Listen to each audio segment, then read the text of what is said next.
everyone. Welcome to my podcast, Loving Courageous. I'm the host, Demetris, and today I'll be speaking about automation.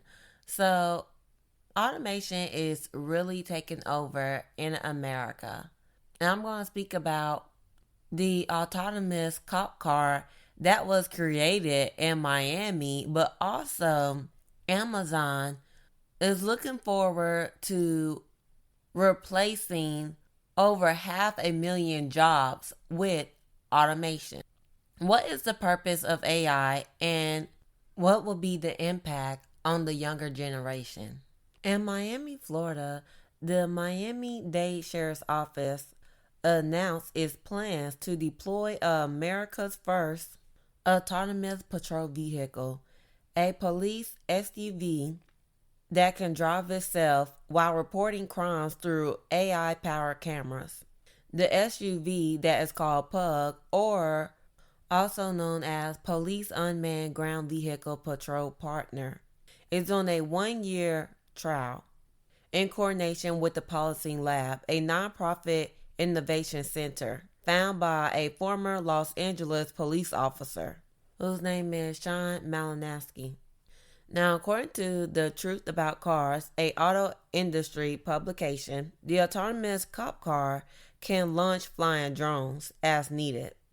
The drones are each equipped with thermal cameras for moments when the regular surveillance panopticon isn't enough. It will also be plugged into local police databases, license plate readers, and public safety software for good measure. Now, the first police car that was given was free. It was donated to the Miami-Dade by the Policing Lab.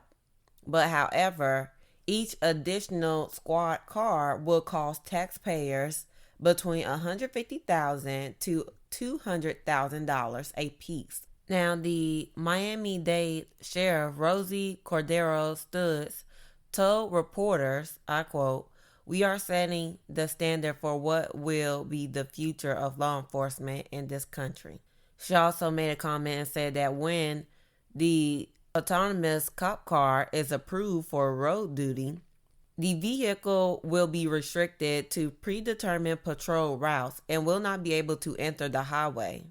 And despite all the car's AI power bells and whistles, the plan is to station a police officer in the front seat for the duration of the trial. A police lab strategic site advisor told the local news media, I quote, "It has the capability to identify folks that are in a restricted area and that are hiding in shrubbery or in an overwatch position like someone on a rooftop."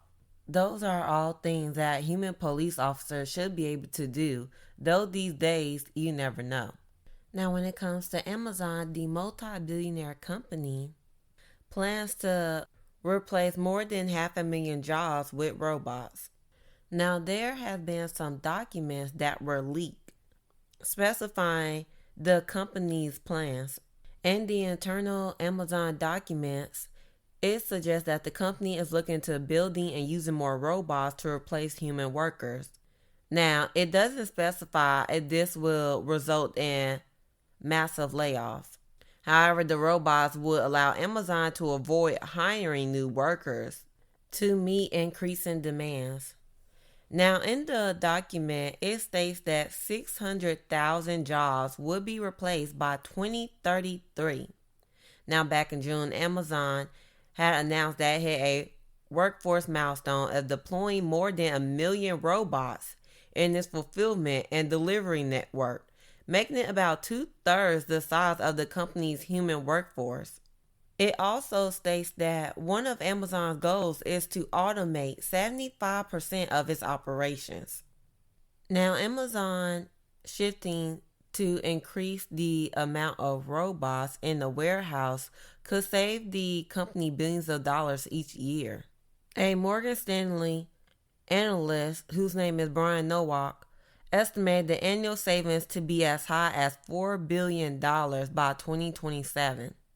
It also states in the documents that the company wants to mitigate the fallout in communities that may lose jobs, stating the company has considered building an image as a good corporate citizen through greater participation in community events such as local parades and Toys for Tots, and discussed avoiding using terms like automation and AI, instead using terms such as advanced technology, and replacing the word robot with cobot to suggest collaboration.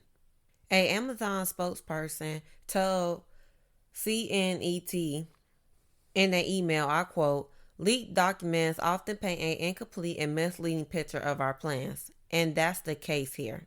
In this instance, the materials appear to reflect the perspective of just one team and don't represent our overall hiring strategy across our various operations business lines, now or moving forward. No company has created more jobs in America over the past decade than Amazon, and that's the company is actively hiring at operation facilities with plans to fill 250,000 positions for the holiday season. Now, however, it's not stated whether these 250,000 positions are permanent or not. Now, as a vice president of worldwide operations, whose name is Judith Madden, said that he hopes the role of human workers will adapt to fit the changing times as robots do the heavy lifting. He claimed that the money the company saves from automation helps to create new higher paying jobs, such as positions for robotic technicians. He continued by saying since 2019, nearly 5,000 people have gone through Amazon Mechatronics apprenticeship program, and that investing in upskilling its workforce is something close to my heart. So Amazon is the third biggest employer in America, behind the federal government and Walmart. The company employs an estimated 1.5 million employees, most of whom work in warehouses or as delivery drivers. Only a handful of companies in America have more than 600,000 employees on the payroll. Delivery company FedEx has an estimate of 550,000 employees. Reducing the size as reported by the Times would be akin to FedEx disappearing entirely. Now, there has been studies that have been done on the impact of robots on human wages, and as of 2020, every robot added by a company per 1,000 workers reduces U.S. wages by 0.42% and has cost humans an estimate of 400,000 jobs.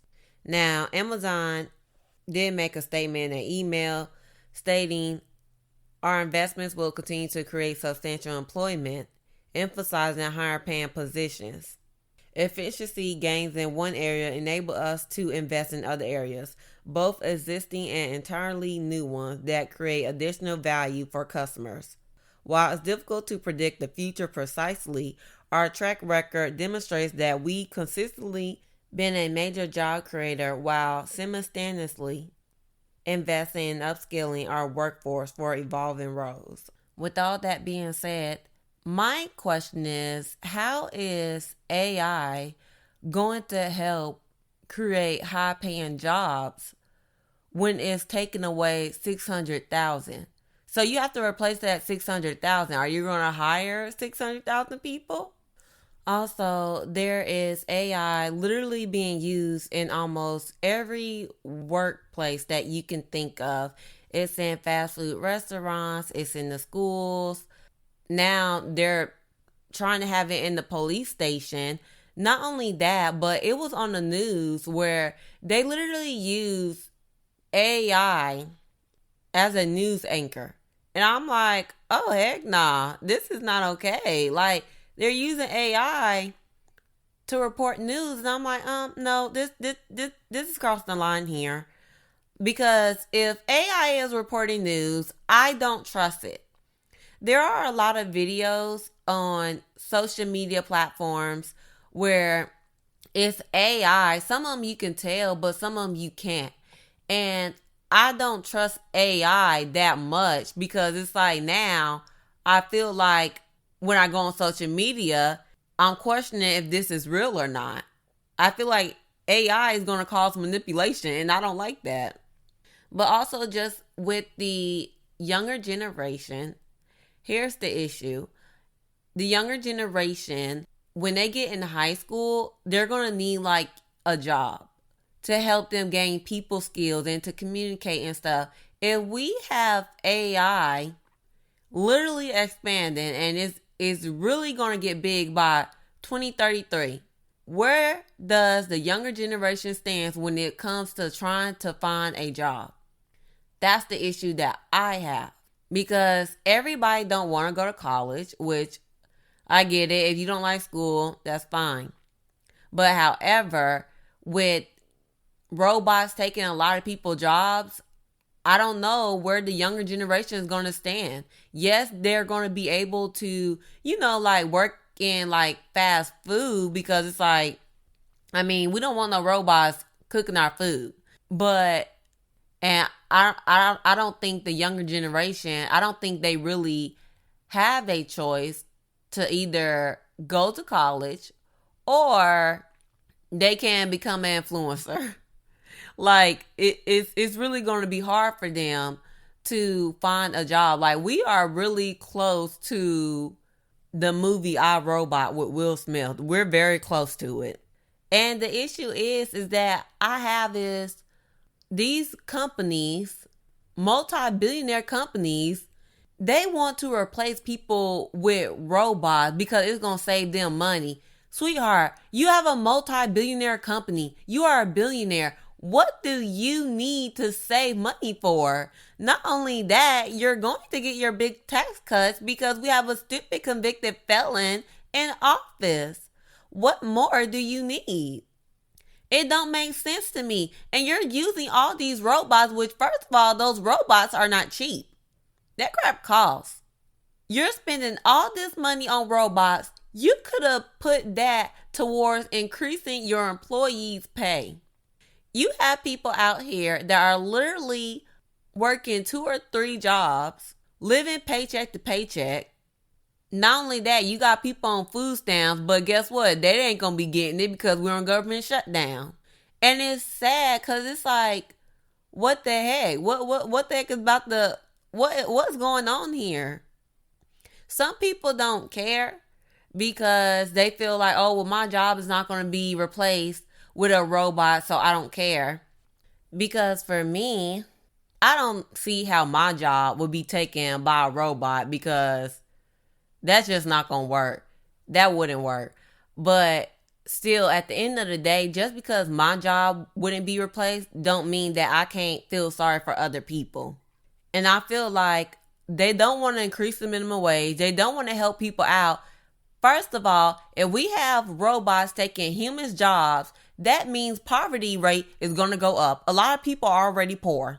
And if we have robots taking people's jobs, then therefore that means people are not going to be making money. People won't be able to afford to pay their rent, and people won't be able to pay for groceries. So therefore that means people are going to start stealing. The crime rate is going to go up. So I'm confused. If robots are going to be taking a good portion of people's jobs, who the hell is going to be funding the public? They're going to need money somehow. I mean, unless these MF is going to make rent free. This AI thing is going too far. They need to draw the line somewhere. Of course, the medical field, AI can't be up in there. The dental field, you got therapists, lawyers, like jobs like that. Okay, AI is not going to be in. But like I said, everybody don't want to go to school. So in the next 5 to 8 years, what would the workforce in America look like? So that's all for the topic, and I'm going to get into the Black History Fact. The Black History Fact for today will be about Elizabeth Freeman. Elizabeth Freeman, who was an abolitionist born in 1744, was born into slavery under the name Beth Elizabeth Freeman. Worked from a young age in the house of Colonel John Ashley, a prominent figure in Sheffield, Massachusetts. John Ashley participated in drafting the 1773 Sheffield Declaration, a precursor to the Declaration of Independence, which stated that mankind in a state of nature are equal, free, and independent of each other. When Massachusetts passed its state constitution in 1780, Elizabeth Freeman, who was then known as Mom Beth or Mumbet, attended a public reading of the Constitution, which said that all men are born free and equal. With this in mind, she asked lawyer Theodore Sedgwick, who had been involved with some of the Sheffield Declaration meetings, to help her sue for her freedom under the state constitution. In the landmark 1781 case Brown versus Beth versus Ashley, Elizabeth Freeman and another enslaved man in the Ashley house successfully won their freedom. This was the first of 3 cases in the Massachusetts Supreme Judicial Court that made slavery illegal in the state.